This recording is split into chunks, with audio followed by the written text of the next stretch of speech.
Hello students, आज हम लोग पढ़ने जा रहे हैं कोऑर्डिनेट ज्योमेट्री इन मैथमेटिकल टूल्स। कोऑर्डिनेट ज्योमेट्री काफी इंपॉर्टेंट पार्ट है मैथमेटिकल टूल्स में और इसका यूज भी काफी होता है फिजिक्स में in the case of graphs, है ना, जहां पे ग्राफ्स के क्वेश्चन आते हैं या कोऑर्डिनेट्स या डिस्टेंस के कॉन्सेप्ट्स आते हैं, वहां पे ये बहुत ज्यादा इंपॉर्टेंट है। तो हम लोगों को इसके बेसिक कंसेप्ट्स पता होना चाहिए। Okay, this is the part of mathematics, but again as I repeat, अपना टॉपिक है मैथमेटिकल टूल्स, तो हम लोग सिर्फ उतने ही पार्ट पढ़ेंगे जो हमारे लिए इंपॉर्टेंट है फिजिक्स में। ठीक है, so first topic in coordinate geometry is distance formula. Okay, शायद कुछ बच्चों ने पढ़ा भी होगा प्रीवियस क्लासेस में, बस उसका रिपीट हो जाएगा। डिस्टेंस फॉर्मूला में सबसे पहला पार्ट है कि दो पॉइंट्स हैं जिनके कोऑर्डिनेट्स है x1 y1 and x2 y2। ठीक है, दो पॉइंट्स है। ओके इस तरीके से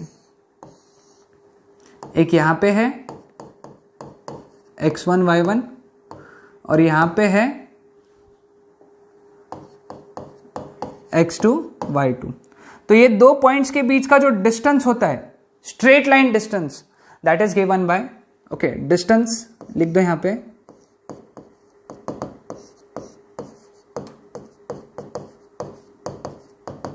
under root of x2 minus x1 whole square plus y2 minus y1 whole square.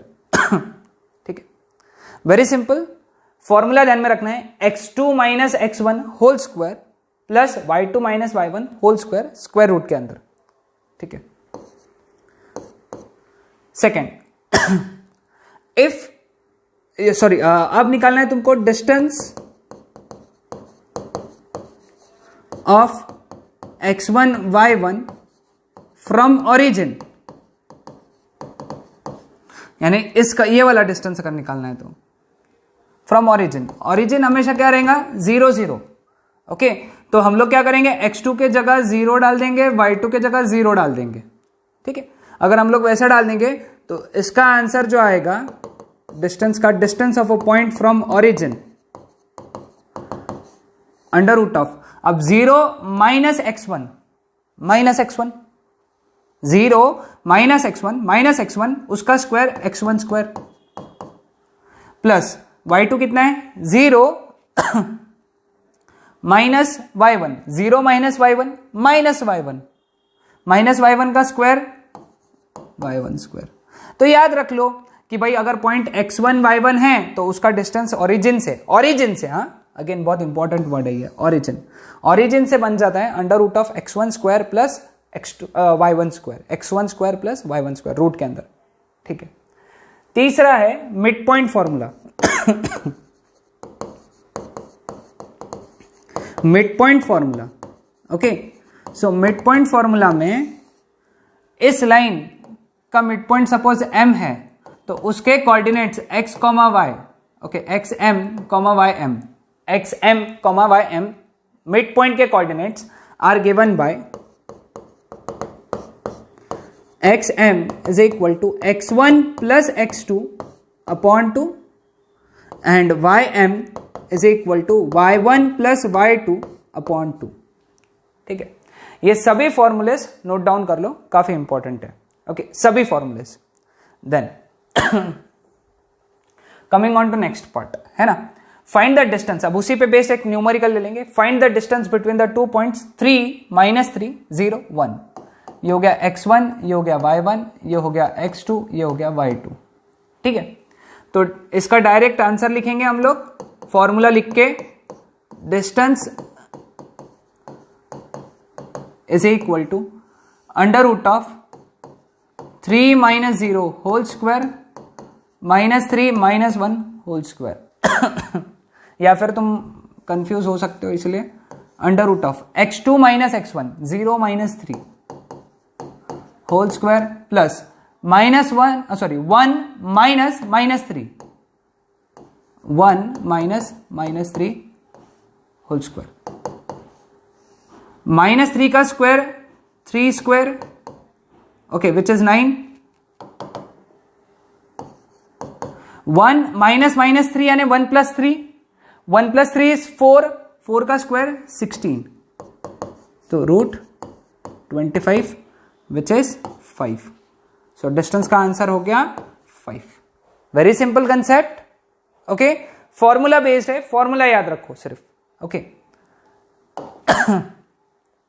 Next numerical. Find a if distance between -9a 3,3 is 13 centimetre.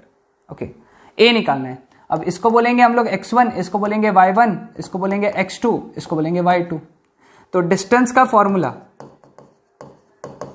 Formula लिख लेता हूं पहले. Under root of x2 minus x1 whole square plus y2 minus y1 whole square. Distance कितना दिया हुआ है? 13. Okay, square root of x2 कितना है? 3 माइनस -9 प्लस 9. समझे? 3 माइनस -9 मतलब 3 प्लस 9 whole square plus 3 minus a whole square. Square root of 12 square plus 3 minus a whole square. Taking square,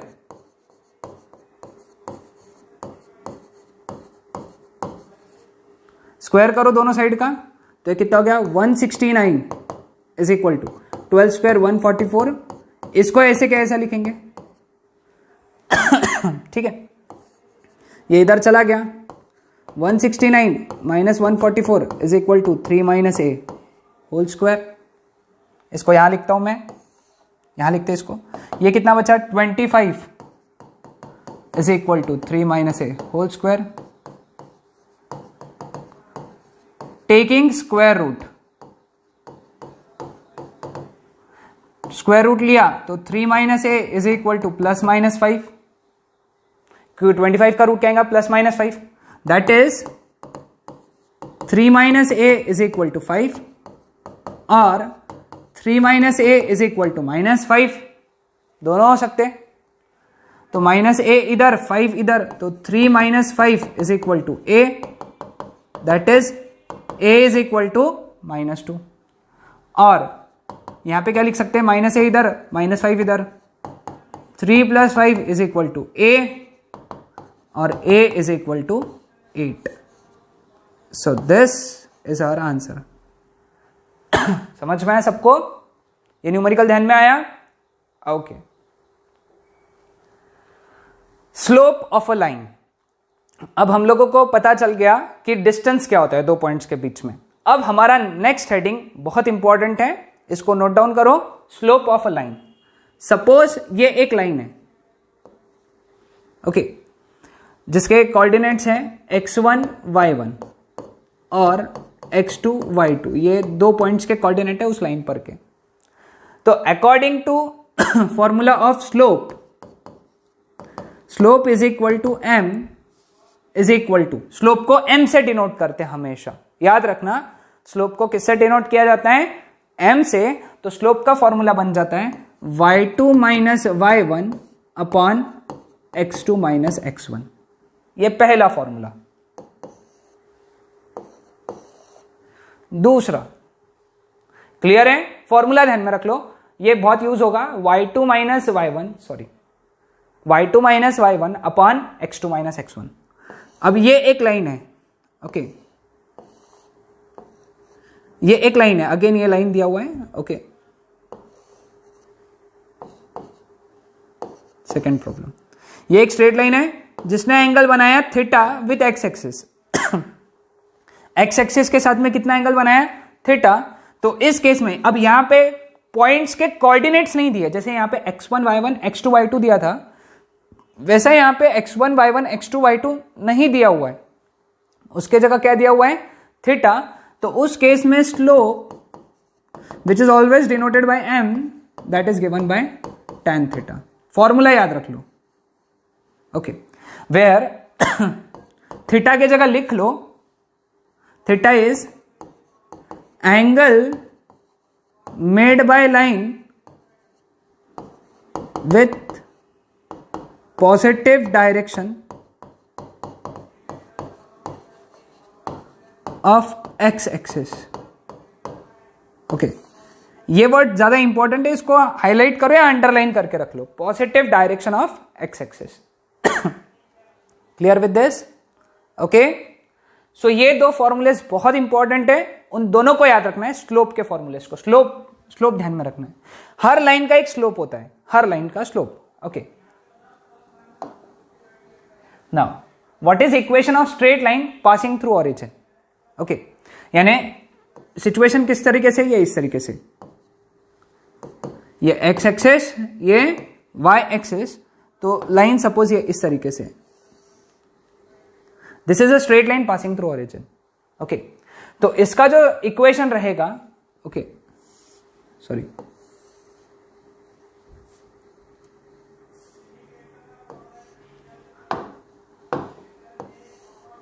इसका जो इक्वेशन रहेगा, this line will have equation y is equal to M X, where m is slope of that line. समझ में? Okay, ये equation, ठीक है। एक और इक्वेशन याद रखो इसमें, वो इस तरीके के लाइन का है,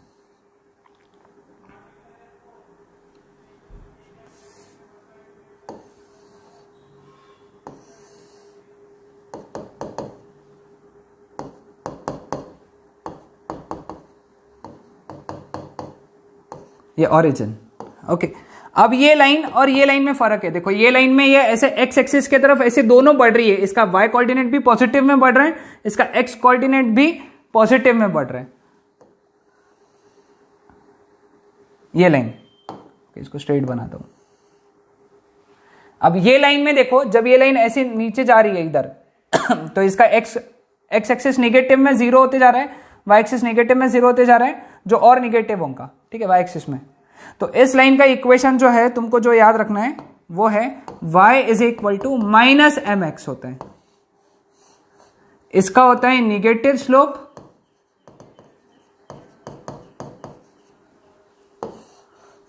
और इसका होता है पॉजिटिव स्लोप।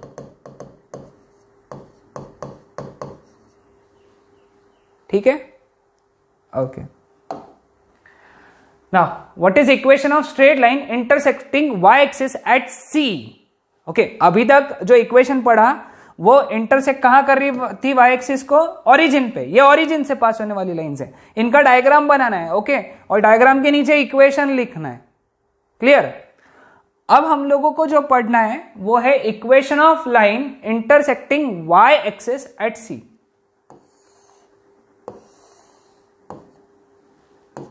ये लाइन किस तरीके से दिखेंगी? देखो यहां पे इस तरीके से दिखेंगी ये लाइन। अब ये लाइन क्या कर रही है? वाई एक्सिस को सी पे इंटरसेक्ट कर रही है, यानी ये डिस्टेंस ही है। अपने को मोस्ट इंपॉर्टेंट देखना है वाई एक्सिस को कहां पे इंटरसेक्ट कर रही है। वाई एक्सिस, एक्स एक्सिस को यहां पे इंटरसेक्ट कर रही है। हमारा इंटरेस्ट किस में है? वाई एक्सिस को कहां पे इंटरसेक्ट कर रही है। तो इस लाइन का इक्वेशन होगा, याद करके रख लो, y is equal to M X plus C, where m is known as slope of line and c is known as y intercept. ये जो पार्ट है खास करके सीबीएसई स्टूडेंट्स को अच्छे से पढ़ना होता है, क्योंकि तुमने 10th में नहीं पढ़ा है। स्टेट बोर्ड, जो महाराष्ट्र स्टेट बोर्ड के स्टूडेंट्स हैं, उन्होंने ये चीज पढ़ा है तो उनको रिलेट हो रहा है। सीबीएसई वालों के लिए एक सजेशन रहेगा, वो सारी इक्वेशंस याद करते चलो। y is equal to M X plus C. ठीक है, अब कुछ इंपॉर्टेंट बातें, points to remember. What is equation of X axis? Okay, what is equation of X axis, वो हमको याद रखना है। Equation of X axis is always y is equal to 0।